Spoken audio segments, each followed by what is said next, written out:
how's it going today? I hope that you guys are doing well. I am very happy to say that I'm feeling way better. I think I'm pretty much over my sickness that I've had for like 2 whole weeks. Today's video is going to be a little different. I've been wanting to do this video or a video like this for ages now, and I'm feeling the inspiration today. So let's just get into it. Today's video is going to be, if you like this manga series, then maybe you will like this book. Or if you like this book, maybe you will like this manga series. So it's going to be kind of a twofer recommendation. So if you like the book I recommend, then maybe you'll like the manga comparison. So these are just books that I personally have read, and then manga that I have also read that I think are similar either in vibe, tone, scenery, characters, time period, anything that I think would tie them together and I think would make a great recommendation for someone who enjoyed that piece of medium. So let's just get into the recommendations. I hope you guys are excited.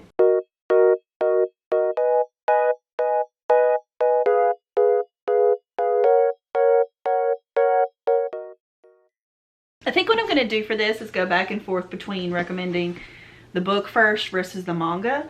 So if you really like Shadow of the Fox book series by Julie Kagawa, which I absolutely love this series. It's a 3-book YA fantasy series, and the books are gorgeous, first of all.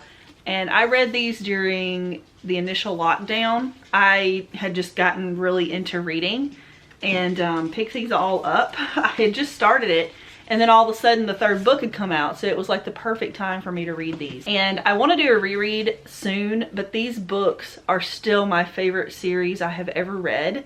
And granted, I have not read a lot of fantasy series, but this is the top favorite of mine at the moment. If you like this series, then I think that you should read Inuyasha. If you've read Inuyasha and you are looking for a fantasy book series, I recommend Shadow of the Fox by Julie Kagawa, because these 2 books, I remember when I first read this, I got really big Inuyasha vibes. I was like, okay, it's not necessarily a time travel isekai story, but it is definitely a historical fiction where we're in a different time period where there's demons, assassins, ninja, fox spirits. We're following this half fox demon girl, Yumiko, and she has a task ahead of her. She's had a tragic backstory, and I don't want to reveal too much, but she is tasked to find a group of people who will help her gather pieces of a scroll to defeat this evil that is coming into the world and to defend it. And there's parts of reincarnation in this story, and it just really ties in my opinion, to gathering the shards of the Shikon jewel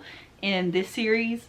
I absolutely love Rumiko Takahashi's work, and Julie Kagawa, I think, is probably the closest I've come to reading an actual novel to reading a manga. I remember getting halfway through this and being like, I feel like I am watching an anime right now, and I absolutely would die for more things that are very similar to this. This is my #1 recommendation for a novel manga comparison. So this is going to be the best one in this video. I wanted to kick it off strong because I am so passionate about both of these series. I just absolutely took a chance on this novel one day. I had seen one person on YouTube recommend it years ago, and I said, oh, why not? I'll add it to my list, and if I ever see it cheap, I'll get it. And I did. I saw it like 2 months later, and I picked it up, and I was hooked. And of course, Inuyasha is a classic if you like shonen, shoujo, any kind of action manga. And Rumiko Takahashi is brilliant. So I highly recommend these. If you liked one, maybe you like the other. And yeah, I hope more people will try this one or this one if you have not yet. Okay, so the next manga book recommendation I'm going to give you, if you like the book Before the Coffee Gets Cold, this is by Toshikazu Kawaguchi. I really have been enjoying Japanese writing and authors right now, of course translated, but I've just really been in a kick of reading Japanese authors.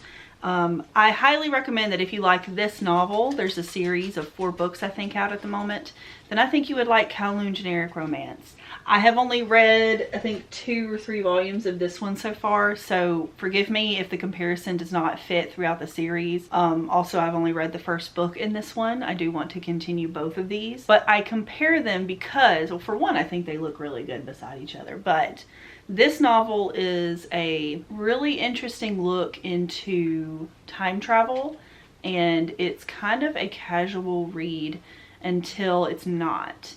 And what I mean by that is you're in a coffee shop. This person goes into a coffee shop, and they had heard that if you drink coffee there at a certain time, that you're able to go back in time for a short period and maybe right your wrongs, but it has to be within the coffee shop. Like, you can't go to a grocery store, your house, to the train station.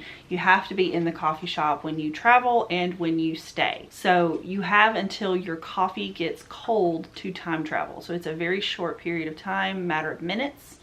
And it led to a very gorgeous deep dive into memories and regrets and love, and I cried reading this. It was such a good book, and I actually want to reread it so that I can continue the series. It has been a few years since I read this, but it has stuck with me, and I absolutely am so happy that I read it. There's kind of short stories within this that you follow different characters as they travel before their coffee gets cold, and some are sad, some are just wanting information, some of them are trying to fix any regrets that they may have. So it's just different people going through different things that lead to a lot of mystery and like, why is this happening and how is this happening? Kowloon Generic Romance to me is a similar vibe, because we've got this lady who, oh, she's absolutely gorgeous. I am in love with this woman, by the way. She is beautiful.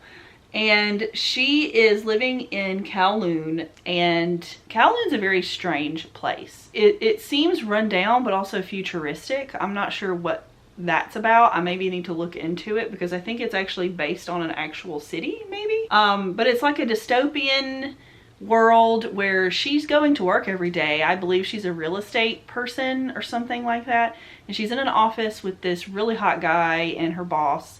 And she works with them, and they go to lunch and they eat at like the same restaurant, and there's just something off from the beginning. You can kind of tell that something's off, and there's a big mystery at the end of the first volume that is like, whoa, like if you did not see that coming, that was a big what the F at the end.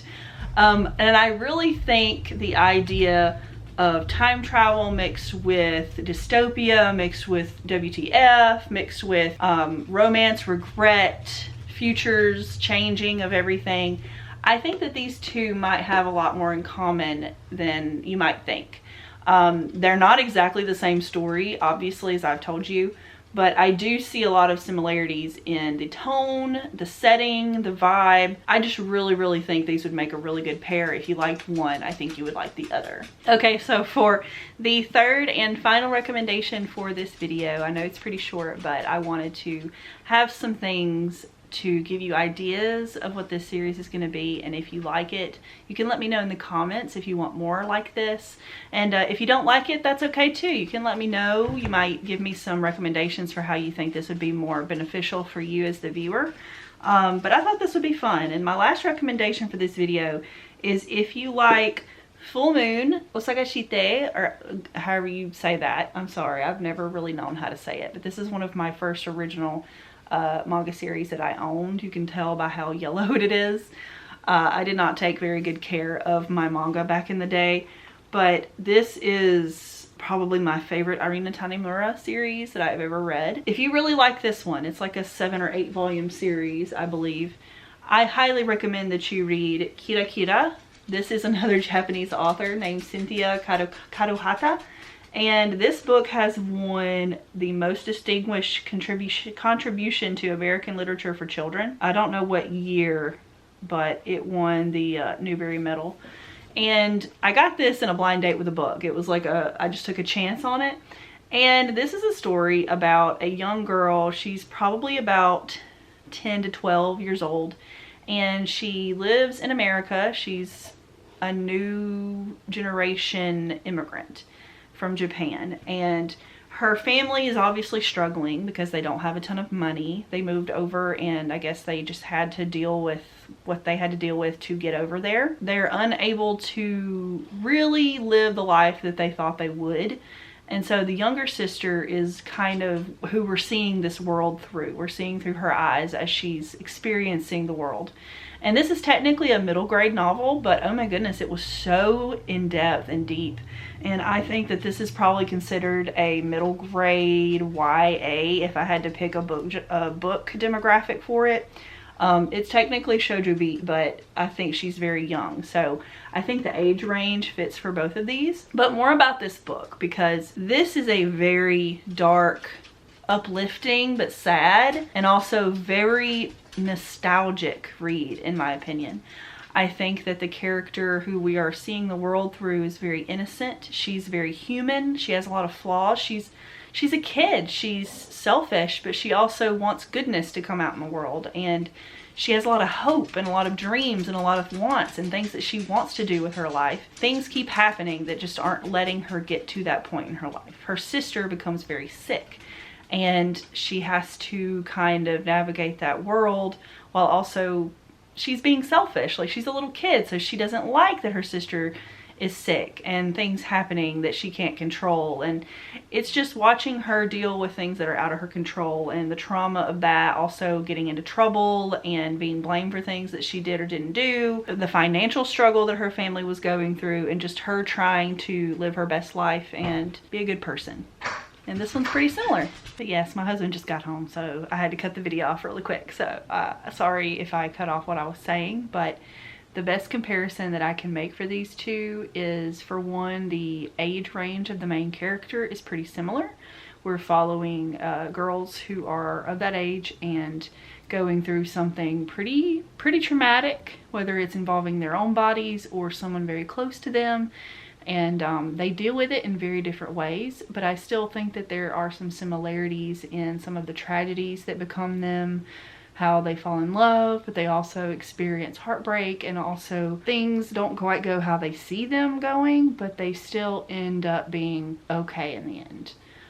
They go through a lot, but they get to a good place. So that's how I would compare these two. I know they're quite different if you ever actually read either of them, but I think that they make a good companion manga book series. But that's all I have for you, recommendations for this video. So thank you so much for watching. If you enjoyed it, please leave me a like, a comment, and subscribe to my channel if you're new here. I put out new videos.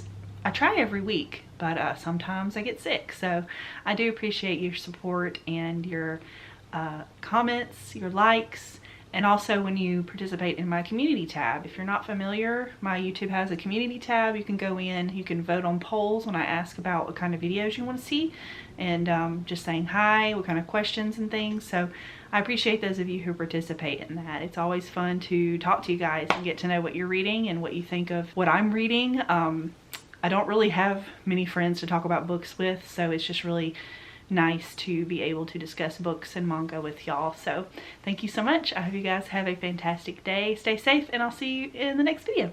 Bye guys.